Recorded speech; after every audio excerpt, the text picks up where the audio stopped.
timer too, so I'll start that. Got a clock up there with the time.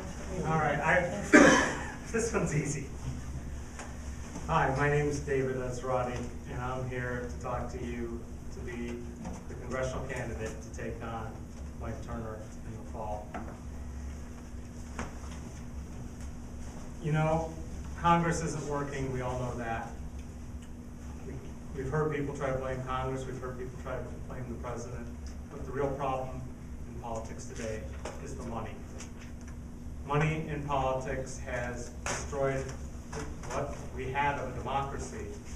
When it costs $1 million to run for Congress, when it's going to cost $1 billion to run for president, we've seen what Citizens United has brought out in people in Florida and in other states.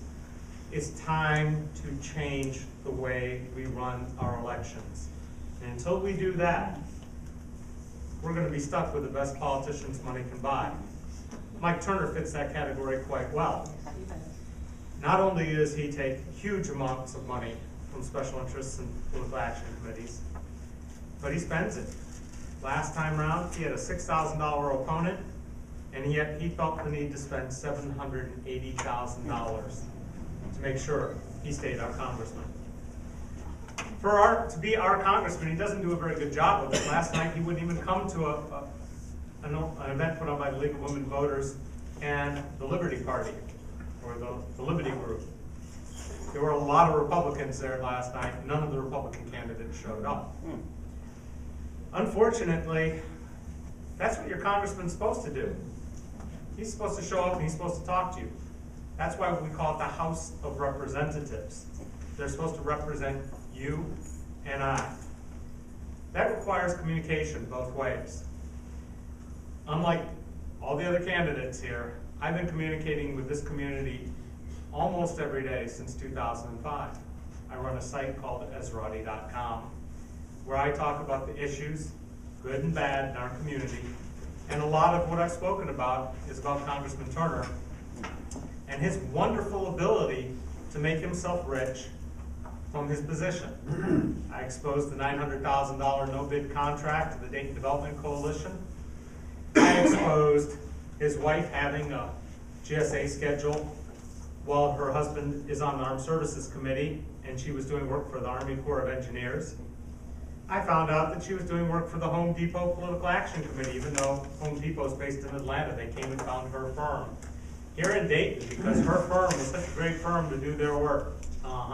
Yeah. So we have a very crooked congressman. I've known that longer than most because I ran against him the very first time he ran for mayor. I listened to what he said on one side of the city and on the other side of the city, and it didn't match up very often.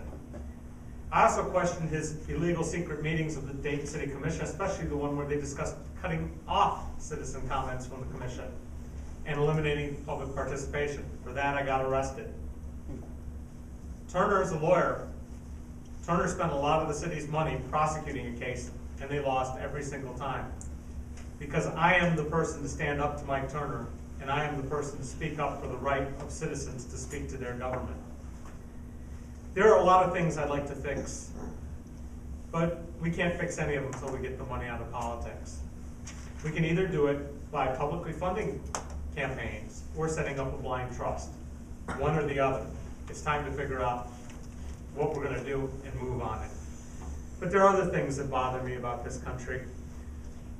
You know, I've found multiple instances of corporate welfare in this community.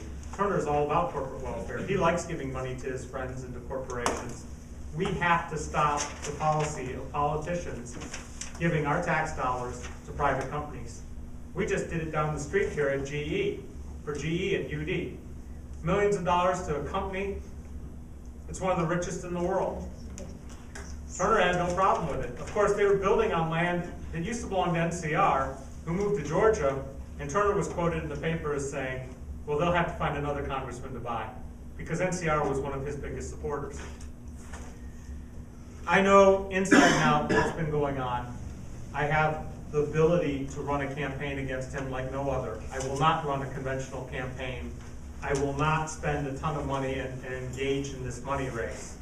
I will run a true, solid grassroots campaign. I already have the database set up.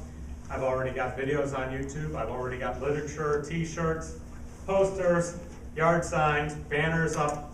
I just need you to volunteer to make phone calls. All you have to do is sit at home in front of your computer and go, and to go door to door for me. And if you have a little bit of money, that would help too. My 5 minutes are up. So, would we like to answer? Can I answer any questions for you? I'll ask questions. Social Security, okay? There's a lot of talk about raising the age. The age for Social Security. Talk to me about that. Raising the age to Social Security is something that's not going to go down well with the American people, number one. Number two, there's really no need to lower the age. What we have to do is uncap the limit. Right now, you don't pay Social Security on income over $108,000, and you don't pay it if all your money comes like NITS does from stock investments and dividends. We have to start treating dividends like real income. We have to change the way our taxation system works. Our taxation system is broken. Our Social Security system is not broken. What the problem is the people who are making all the money aren't paying the people at the bottom that are paying into the program enough to fund the program properly. Creating jobs now means adding baristas at Starbucks. Unfortunately, the only way you're going to get to college these days is to join or have a career is to join the military and risk your life. That's not the America I believe in. My simple solution to this is that we stop paying these and coddling these CEOs, paying them gross, exorbitant multipliers of what they pay the average U.S. worker, and we put a cap on it. People say, oh, that's not free capitalist system. Well, the United States government is the largest purchaser of goods and services in this country. If we stop doing business with companies that pay their executives more than 35 times what they pay their average U.S. employee, most of them will go out of business very quickly. That includes all the hospitals like Premier that pay themselves $4 million a year to run the hospital. And that's all, a great majority of their money comes from Medicare and Medicaid. All we have to do is start rewarding people for hiring people. And we fix all kinds of problems. And we bring the average wage up to where people can afford to actually have a family, pay for an education, pay for a house. That's not a problem for Mr. Turner. His house is paid for. He doesn't understand all this mortgage stuff. He still thinks it's because we gave money to poor people to buy houses, not because his rich friends on Wall Street scraped 20% of the value of this entire country off into their pockets, paying themselves billions of dollars a year. One hedge fund trader made $5 billion in 1 year. And what they're doing is playing with money. And we've let them do that. It has to stop. I hope that answers your question, plus adds a whole lot more. Okay, thank you. And another question. Oh, come on. You have to have one more question. Yes, sir. One of Turner's strengths locally is his connection to Wright-Patterson Air Force Base.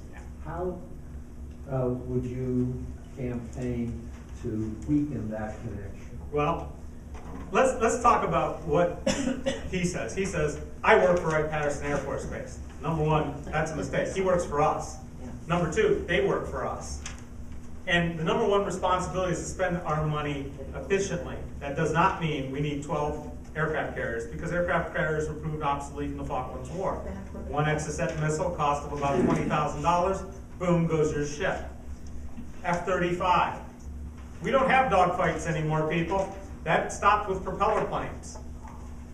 Yet we cut the drone program for the Global Hawk. Turner has not found a program that he doesn't like. He cannot justify the spending he's encouraged. He says it's just because he's helping Wright-Patterson. No, it's helping his friends who contribute to his campaign.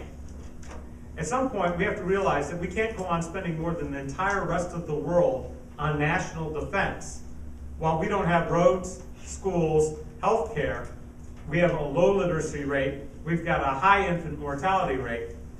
I'm not afraid of China's military. I'm afraid that China's going to take all the dollars they've taken from us and shut our economy down. The biggest threat to us is Standard & Poor's, Fitch, and Moody's. You saw what they did to the Greek government. So Mike Turner has to wake up.